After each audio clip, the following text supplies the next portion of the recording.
Hey everybody, happy Thursday. This is Heather Vickery. I'm your host here at the Brave Files podcast. Hey, do you all know that we have a Patreon page? Do you even know what Patreon is?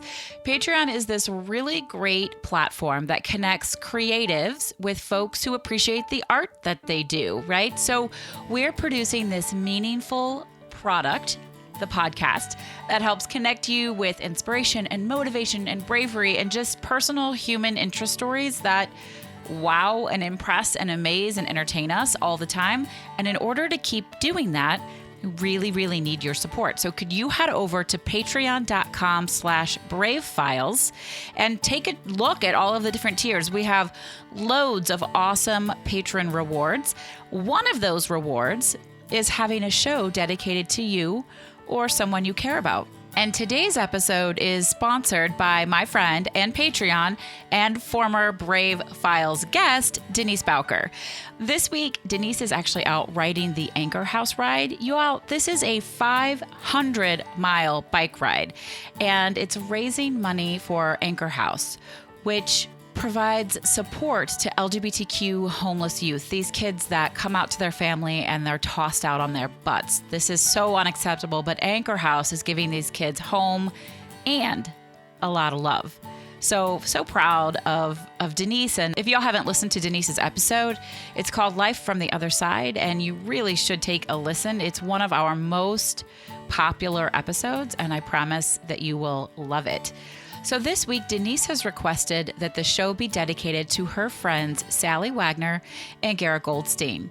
Denise thanks both Sally and Gara for their support and their friendship, and we hope that these ladies enjoy the episode as much as we do. This is a great episode. It's all about reinventing yourself and never giving up on your dreams, which is a perfect fit for Denise's story and also, I know, for Sandy and Gara's story.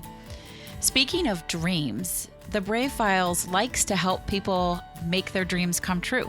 We also love supporting people who have been guests on the show or who are listeners of the show. And as such, we've agreed to become a sponsor for the Bigfoot 4, which is a crazy, intense race, 206.5 miles up Mount St. Helen. It's a run, 206.5 miles up Mount St. Helen. This is in honor of Still Brave. So our friend Tattoo Tom, which his episode was called Still Brave. You got to go check that one out too. Oh, get your tissues out though. Tom lost his 16-year-old daughter Shayla to cancer, and since then has dedicated his entire life to supporting kids with cancer and helping to eradicate childhood cancer. So this run, every single mile, 206, actually they're rounding up, so 207 miles each one, is dedicated to a child who has either lost the battle to cancer, is currently fighting, or is in remission. We are the sponsors. The Brave Files is sponsoring mile 139. That means we've committed to raising $1,000, and I cannot raise $1,000 without all of your help. So you can find the link to donate to the Bigfoot 4 in the show notes and also in the episode notes on whatever podcast platform you're listening on. Please do me a favor, as little as $5, whatever you have to offer, please help us work together to support what Tom is doing here to eradicate childhood cancer and reach our commitment of $1,000. We love continuing to support all of you, and we appreciate everything you do to support us. If you like the episode, please share it. Any of the other ones, tell your friends about it, become a patron, show the love in any way possible. We are grateful every second of every day for you. So let's show them what the Brave Files listeners are actually made of. Thanks for being awesome. And here is this week's episode. Determined, flexible, empathic. You are listening to The Brave Files, real stories from people living courageously. You can listen to the show anywhere you enjoy podcasts, and we'd love for you to subscribe, rate, and give a review on Apple Podcasts. It really does make a difference, and we appreciate it. Now here's your host, Heather Vickery. Hey, everybody, it's Heather Vickery. Welcome to this episode of the Brave Files podcast. I love spending my Thursdays with you, and I am excited to welcome today's guest. Jason Ross is an interesting man. I'm telling you, you guys are going to love this interview. He has either invented or reinvented himself over and over. And I love that he says he's found a way to juggle it all like a pro. He hasn't given up anything to add in all of the other stuff. And his bucket list is almost checked off. How many of us want to be able to say that? One of the things that I really appreciate about Jason is that he says our goals must be tackled in order to avoid regret. And those of you that have been hanging out with me for a while know that regret is a hot button for me. And I'm excited to dig into this with Jason. Welcome to the show. Thank you for having me. So really quickly, tell us the very short version of your bio, because your bio is the least interesting thing about you. You're a very interesting fella, but let's do the important stuff first so they know who the heck you are. Sure.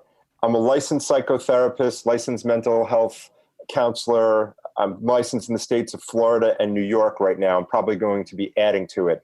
I'm the son of 2 psychoanalysts, and I have had a professional career as either a personal trainer and now a therapist.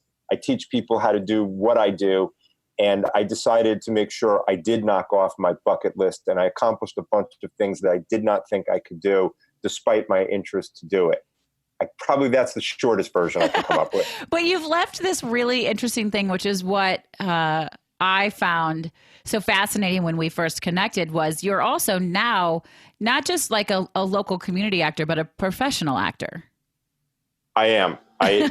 Yes, I sometimes forget that I did that. I went out after years of not doing it when I didn't think I was ready. I had an opportunity when I was in my 20s. I decided I wasn't ready, and I went to grad school thinking one day this would be my backup plan. And it turned out to become my backup plan and then my major plan in a way I never anticipated, and ultimately gave me the springboard to go become an actor. And yes, I did it professionally. I still do. And I'm damn lucky that I can.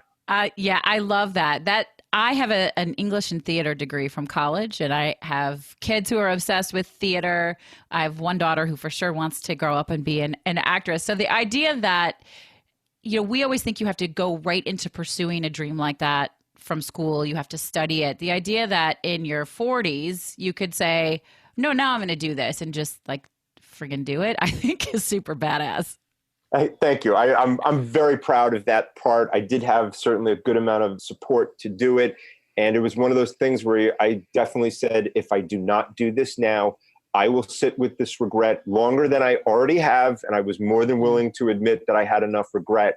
And it was just intolerable. So I said, what's the worst that can happen? What am I worried about? Getting rejected? I've had a lifetime of rejection. Yeah. I'm a pro.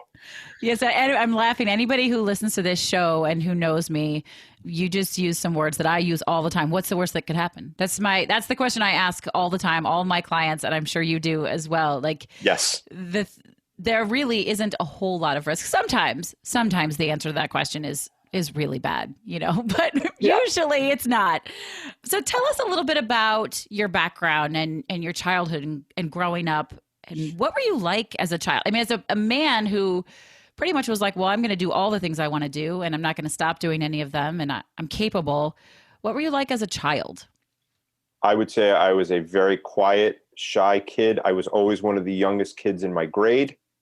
I was physically a drop smaller. I think I didn't fill out quite until I became more of an adult. I was tall I'm better than average height, and I got that a little bit earlier, but I always felt off. I felt a little bit less than, and people knew me as somewhat quiet. I did have a couple of interesting skills.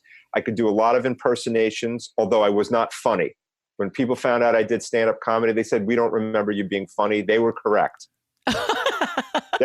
Someone said it to me. Yeah. And you've done improv stuff. You've worked with Amy Poehler's group, right? Upright Citizens Brigade?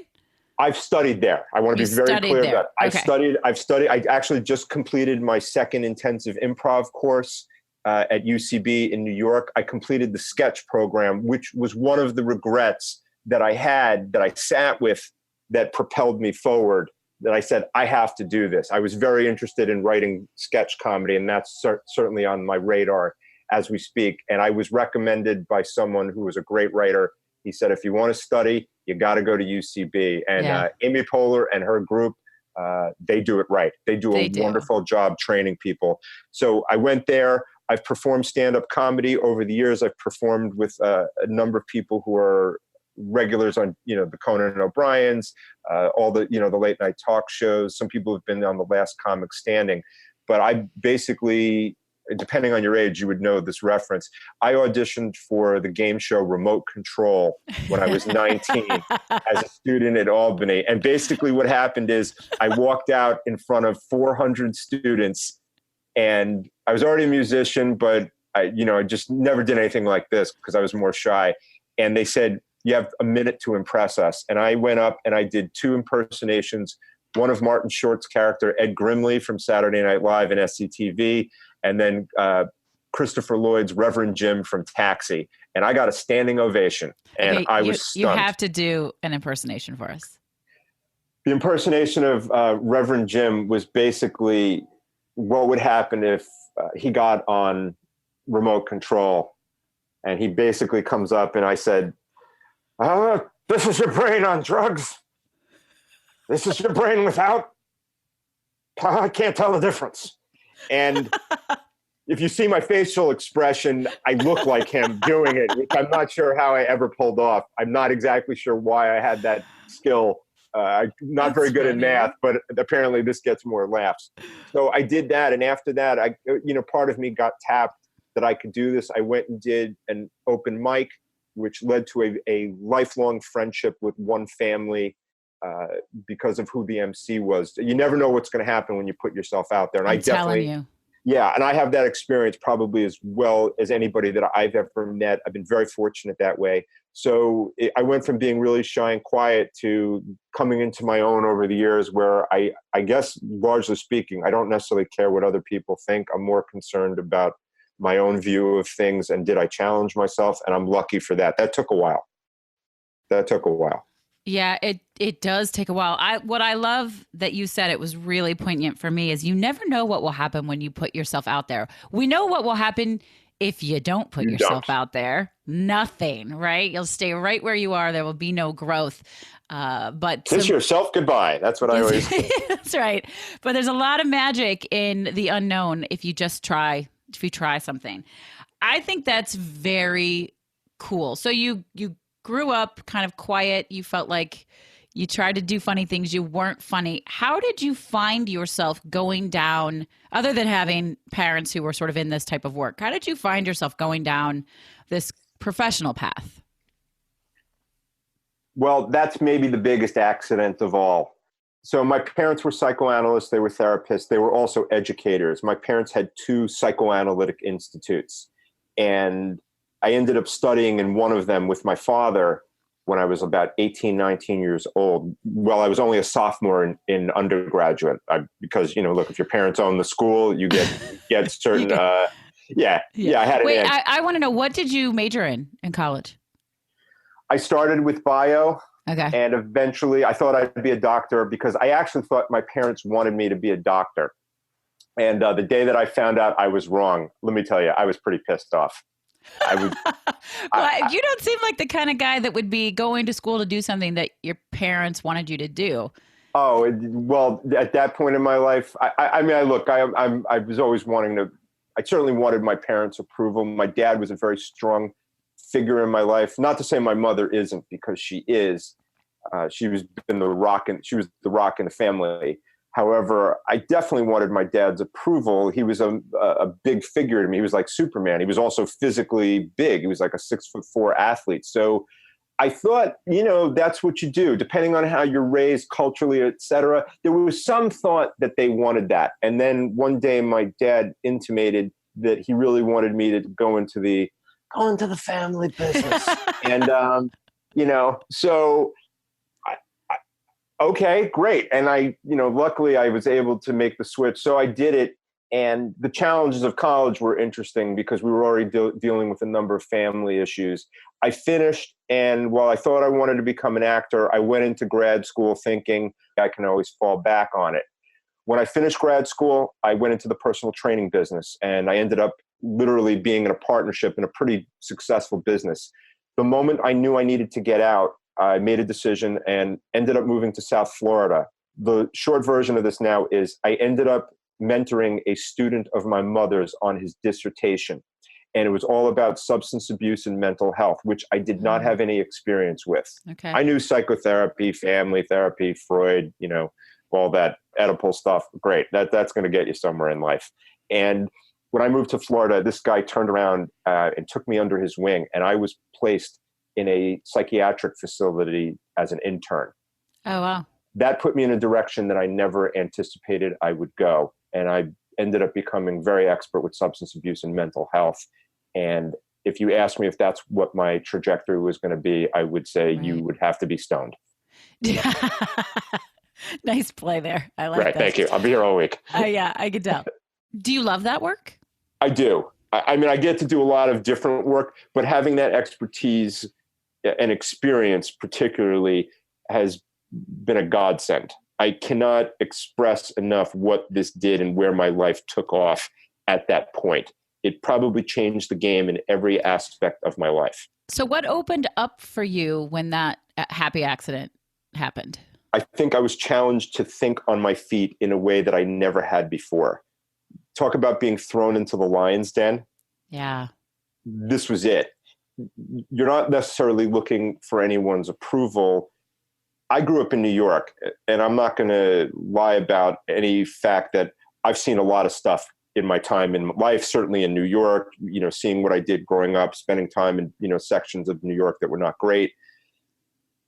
When you see it firsthand and you're being asked to resolve it, it's very different. Yeah. Talk, I feel your pain. Now, you're literally feeling people's pain, and you're put with how to fix it. I was in a situation where I was called out on a mobile crisis call for a crack addicted mother in her 30s who was suicidal. Oh, man. Yeah. And that was early on in my training. And I don't want to say that moment changed my life. However, I'm going to say it impacted it tremendously. Yeah. Because the power of watching someone and then you're responsible for the outcome was nothing I can compare. I've done some fabulous, to me, stuff professionally, and I've been lucky to do the things that I get to do, acting, music. But man, oh man, nothing will ever compare to that day.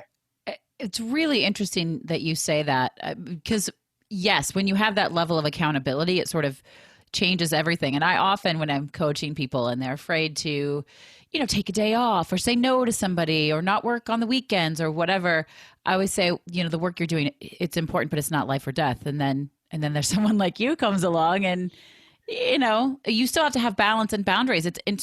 What do you do to maintain balance and boundaries when you are in a type of work where it may very well be life or death? Well, it's a work in progress always. I think at this point in my career, I'm about 14 years into this piece of it. I think I know enough. I've always taken decent care of myself, but I certainly had to up it. Being a shy, quiet kid, I was not necessarily one for boundaries. I kind of tried to do everything.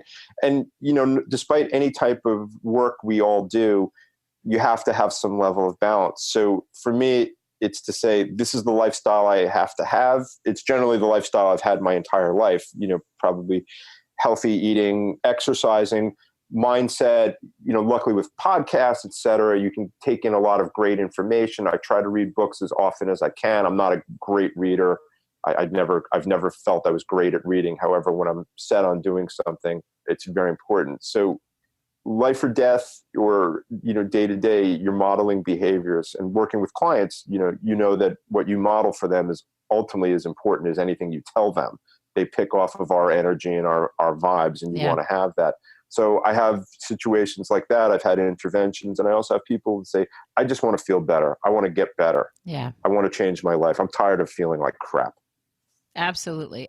I say that all the time. When it's no longer acceptable, whatever it is, you'll change it. When the pain gets great enough. Yeah. Yeah, absolutely. So you've written a book with your mom. Yes. Tell me about that book.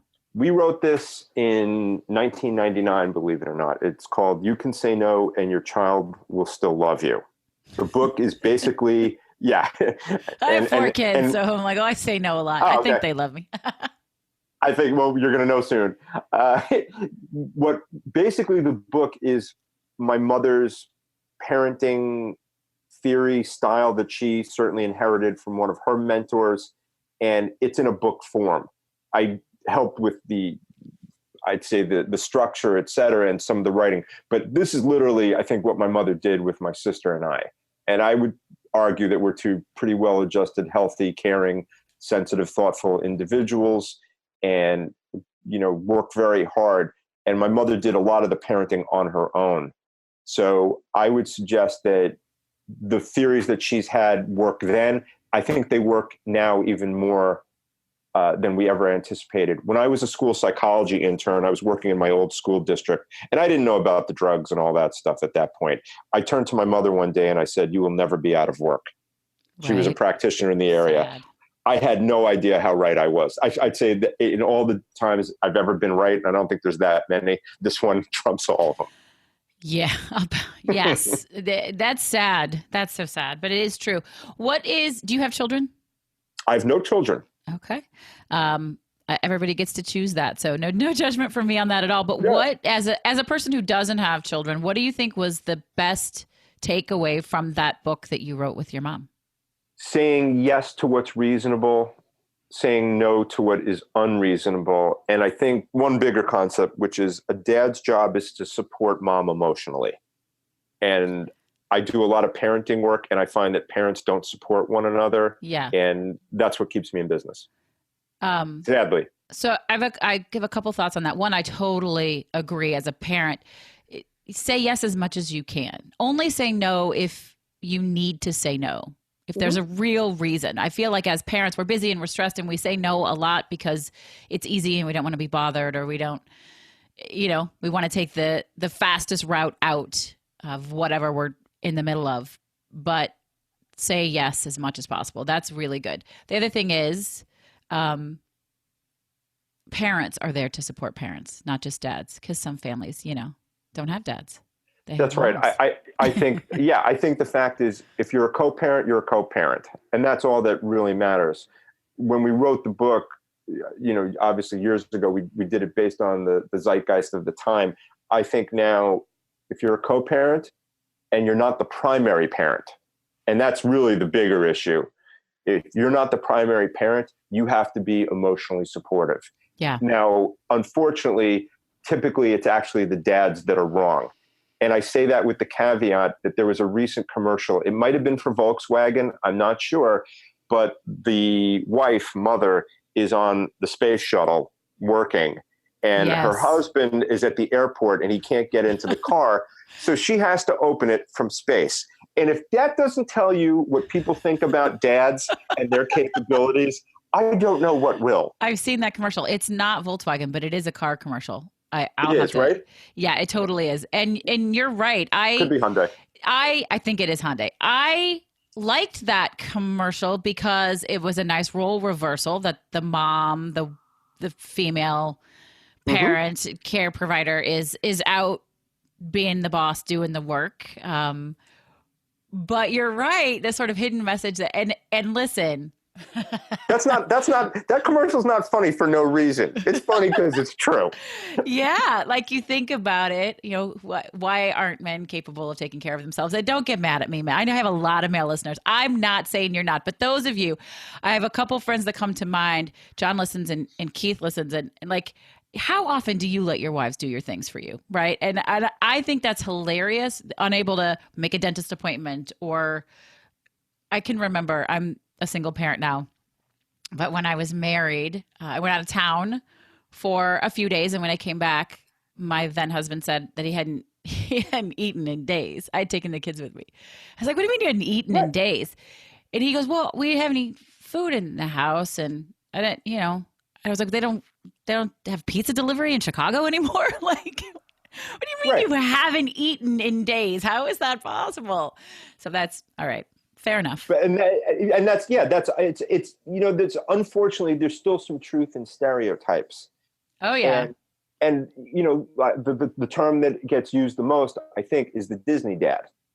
And that's the father who comes home and upsets and disrupts the harmony in the house that typically the mom made. I mean, that's, if we just go off stereotypical numbers and percentages, that's what it's usually been. Granted, now it's getting offset, two parent working homes. However, let's face it, dads are more known for doing that than the moms. Yes. And I know several, same-sex families, two moms or two dads, where this dynamic is exactly the same. Sure. Even if both parents are working, there's typically one parent who does the majority of the caretaking, and then the other parent is the quote-unquote fun parent, right? I have a very good friend who she jokes that everyone likes it when her wife makes dinner, because her wife makes dinner by going out to dinner. Oh, that's right. Mommy's making dinner tonight. Everybody loves that. That means we get to go out. So that's right. So if you're listening, friend, I won't call you out by name. You know I'm talking about you. That's the struggles that parents have nowadays are certainly much more than when we wrote the book. I give that. You guys should do it again. We actually have discussed what to do with upping it or coming up with a second version. Yeah. And since I'm sort of a parenting guy who doesn't have kids, I've debated how much can I work that angle, because people want to just throw darts at me sometimes when I say the things that I do, which I get. Well, let me collaborate with you on it. I got lots of kids. You're in. Excellent. Well, so go through the list. You mentioned to me that one of the things you thought was so remarkable about sort of your resume or your life experience is that you never took anything off of the I'm doing this list to add other things on. And that's a lot of shit, man. Like, I coach and teach people all the time. You don't have to say yes to everything. You don't have to do all of the things. And I really believe in that. So for you, you must want to keep doing it all. And how does that work? I think it's just a matter of time and timing. So the general things that I wanted to do were things that I either thought I was good at, had a real interest in, or just really wanted to do. I played, so at 41, after multiple failures and auditions, I managed to nail the role of playing George Harrison in a Beatles tribute band. And wow, that was probably my big bucket list. And I never thought I would be talented enough to do it. Turned out I was talented enough. And then I trained for 9 months to prepare. So I gave that up basically so I could start acting, because I didn't think I could balance those two. And with the caveat that one day I hope to play again. Okay. Outside of that, my general jobs are caretaking, helping others, working with others, empowering others. And I felt I could balance it. When I became an actor, I went to New York City for the better part of 2017. I'd say 9 out of 12 months I was there. I commuted as I needed. I took classes. I saw clients remotely. I got licensed in New York. I really got to the point where I said, I don't think I have, I'm not running a Forbes 500 company here. Right. I'm doing my thing. I've turned down job offers, et cetera. I think there's some things that I just won't do. I've been a little bit luckier that way, I think, because of time, the way it played out, that I could make those decisions. I think people in general, though, they do, socially, I think they need to say no more. Yeah. They're too busy trying to keep up with the Joneses or, whatever. Look, we always joke, right, that, people's Instagram profiles are not real. At all. Yeah, you have this perfect life. Really? Okay, great. Yeah. I'm not of the mind that I have to put on any airs. I want to do what I want to do. So I really admire that you've turned down what doesn't fit and you've made what you want to fit work. Thanks. I feel like that's what you get to, that point where you're only interested in what's going to grow you. I think that was also, yeah. I'm the only arrogance I think I have in all this is that I feel like I did the work. Sure. So I can talk trash. I've been to therapy in every decade of my life. So really, you're not going to get in an argument with me on that part and win. People always want to argue that they know better. And I have to say, well, I'm not sure why you're here then. So. Well, yes. Yeah. But you can't coach or treat anybody who isn't willing to play along, who isn't willing to try new things and dig deep and ask questions and be open-minded. You can't help somebody. Absolutely. And I think that's what we're seeing more and more, that some people want to do that work and others don't. And that's okay. And, Sure. I'm good with what I've done, and people can like it. They cannot like it. It's up to them. I don't have to get involved in that end of it. When we work with people, the people who are driven enough want to engage, they want to grow. And that's the great part of what we do. Yep. If you're coaching people, we have to balance that out. And we know that some people, they might be there for the appearance first, and that's okay. That's, it's part of what happens. Sure. Yeah, absolutely. So what sort of grounding rituals do you have to manage all of these things and to do it happily and feel good about it? How do you keep yourself grounded? I think grounding comes from exercise. I think it definitely comes from better nutrition, trying to really be mindful of what I do in that regard. I meditate a little bit here and there, but I've always found, while I'm a big fan of it, and I think it's wonderful, it's always what takes me the most time. Mm-hmm. I'm with you on meditation, actually. When you have a lot of intensity, taking it down is tough. For other ritual, I think having my calendar book, I don't really put things in my phone when it comes to appointments. I write everything out. I think for me, that's something I learned that was very helpful. It keeps me grounded. It keeps me mindful of what's going on and what I've accomplished. And I think that's really important for people. The tech is great, but I think sometimes old school works better. I value that totally. What I think is important is deciding for yourself what works better, right? I hate my handwriting. And when I write stuff out, it causes me anxiety to look at it in a day calendar. It truly does. But I use my Google Calendar for everything. I put reminders in to walk, to eat, to take my vitamins. I keep it on there because I get so into stuff that I get distracted. But what's important to me is to know what works best for you. I'm teaching a webinar series for a large corporation, and I send homework out in a PDF format, and it's writable. And I had one of my students say, hey, this time I printed it and I wrote it out by hand, and that was a much more pleasurable experience for me in doing this work. And this work is hard, right? This coaching. Yep. It's really, you have to be ready. And so I totally valued that she found a way to make that something that was easier for her to get through. So whatever works for you, right? But I like that you say that. And it leads me into my next question, because I think they're related. How do you celebrate success? When things go well, when you feel good, when you know you've done something and you're proud, or it feels like a win, big or small, how do you celebrate those successes? I think the simplest way is just reminding myself that I did it. I'm not someone who, you're not going to see a lot of excitement out of me, out of my accomplishments. I'm not that rah-rah kind. Sure. I'm the pat myself on the back and make sure I did it, sort of to say, yeah, you did that. Damn. Yeah. And I think I'm with you. It's connected because that's part of what the book does for me. Absolutely. Yeah, that's what made me, sort of make that segue.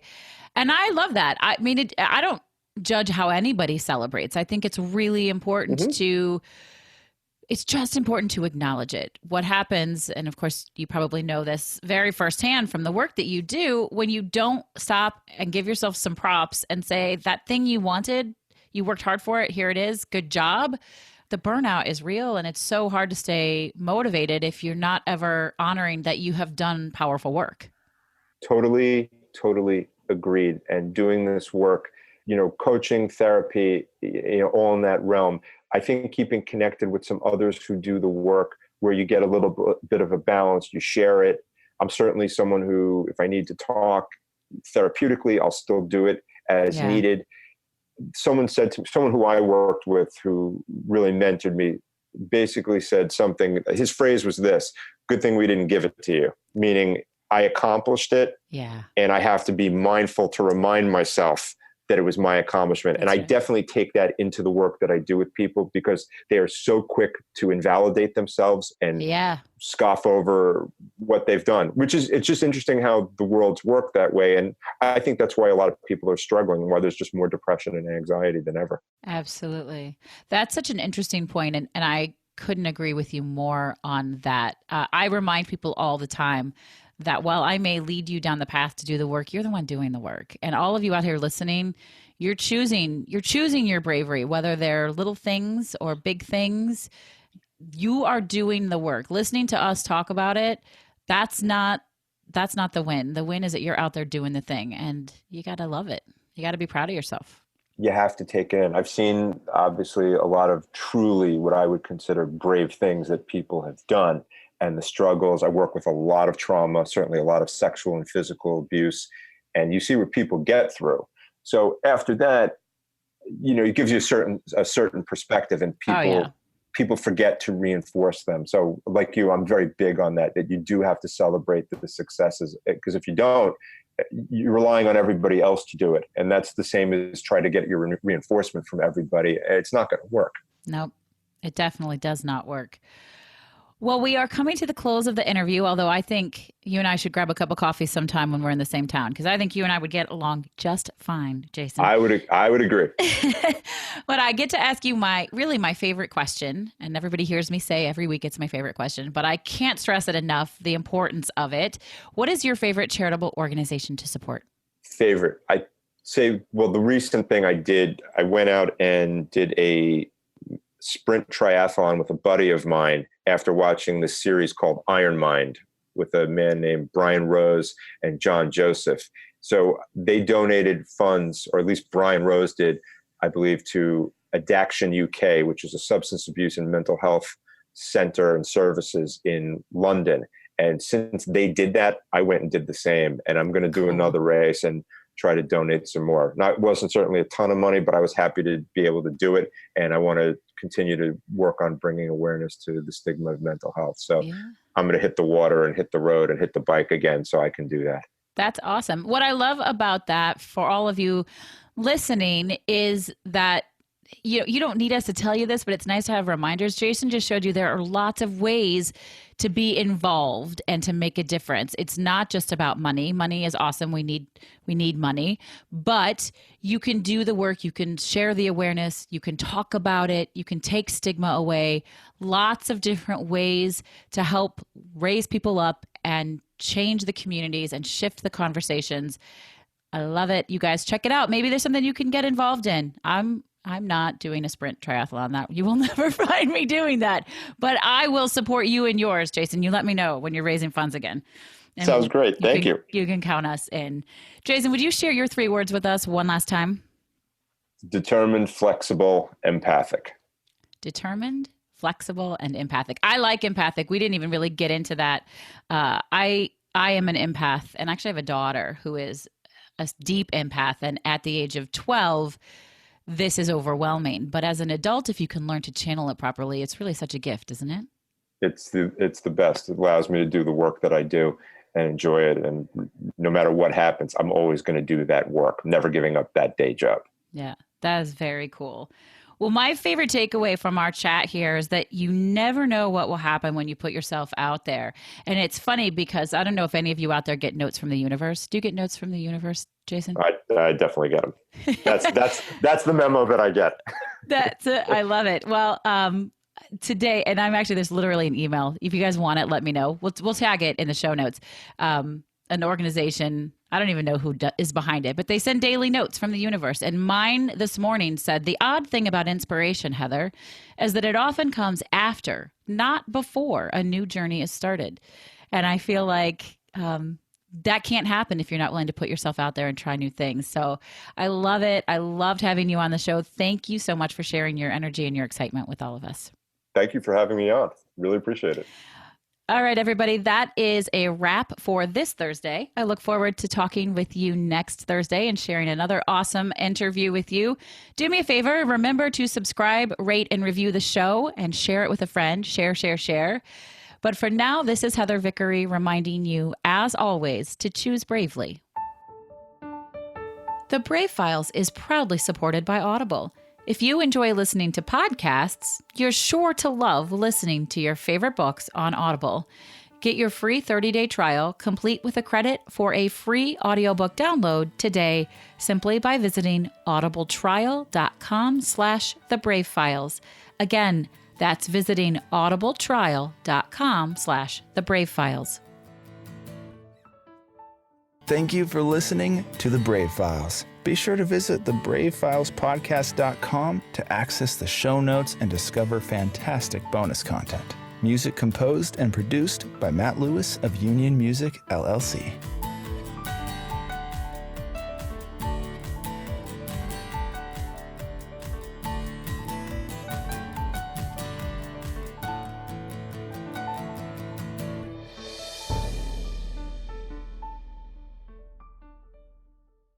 Special thanks to our editor and audio mix expert, Andrew Olson. I am eternally grateful for all that he does to make each week sound so fantastic.